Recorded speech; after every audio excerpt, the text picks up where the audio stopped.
Well, you know, the academy was always meant to be on the periphery rather than sort of this institution.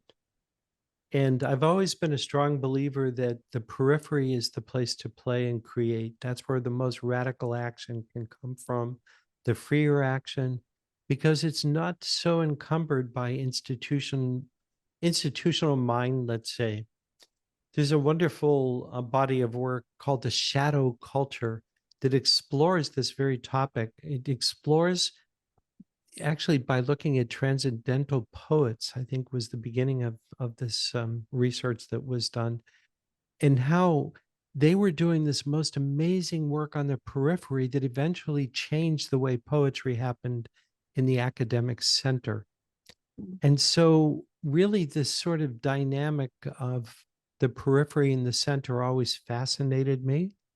And I must say that I always lived my life on the periphery and I created the academy on the periphery. It's even in our name.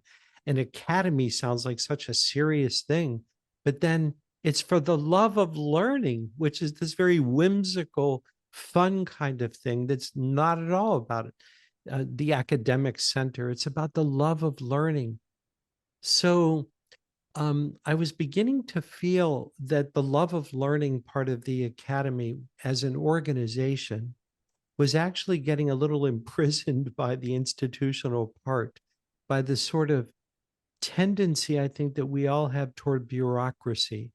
I think the bigger we get in our organizations, the more we become siloed and we, kind of fall into recipes for how we organize ourselves and run ourselves. And I think it's the death of the love of learning ultimately when we go too much in that direction. And I was beginning to feel that was happening, and our budget was getting bigger and bigger and bigger.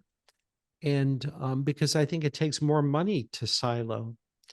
So I think all of that um, just began to feel off to me in terms of what I set out to create in the first place.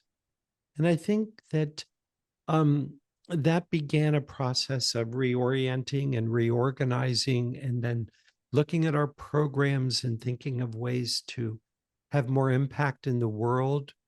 And as that emerged, suddenly we were hit with a pandemic because that was all in 2020 when we started that process of looking at ourselves. And we were thrown into the same kind of craziness that I think the whole world was, and many in the world already had been. So I think in that time, over the course of the next few years, we reimagined ourselves and found far more effective, I feel, and efficient ways of getting our work out in the world. We call them learning exchanges. And what's beautiful about them is it presumes that there are people already learning about the same things that we're learning about.